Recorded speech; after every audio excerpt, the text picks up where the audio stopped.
Over the past 3 hours, I've had some reflection on Kokichi Ouma, and I've completely and utterly changed my mind and I've completely flipped my character tier list according to the new information I've discovered about Kokichi. You see, Kokichi is actually deep and complex. Because the game says he is.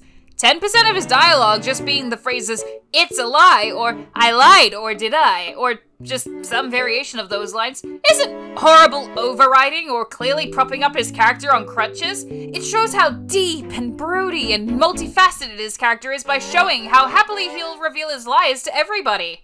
The game did the right thing by redeeming him in the end. You see, he was always a good boy. He just wanted to help everyone, which is why his plan had a bigger chance of getting everybody killed, and he'd previously tried to convince the entire class to kill themselves and or rot to death in their bedrooms.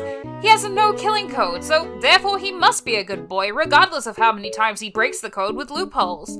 Who cares if he got 3 people killed, one of which genuinely wished him nothing wrong and was the only person who actually cared for him?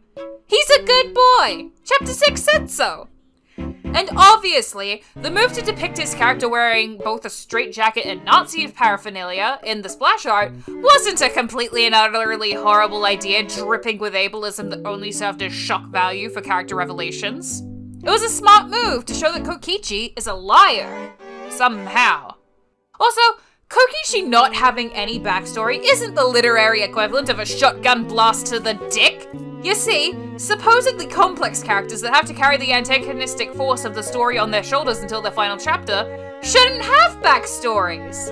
They should be left with no answers whatsoever and no point of reference to form their ideology.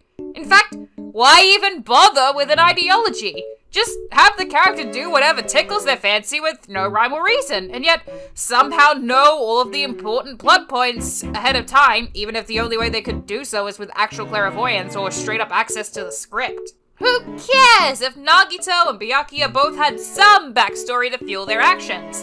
Kokichi just needs to exist, lust after the protagonist, cause problems on purpose, do a few evil things, and get redeemed at the very end, and BAM!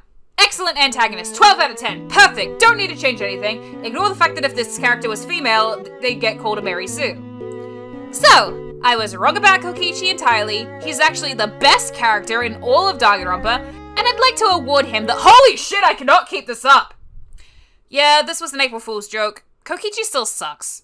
I'm sorry to those who like him, but I cannot stand him. From a writing perspective, he is so poorly done. I swear that I've got a full video explaining why in the works. It's just been a little rough in terms of video production because it's a longer video and a 2-part video, and I've been pretty stressed as of late.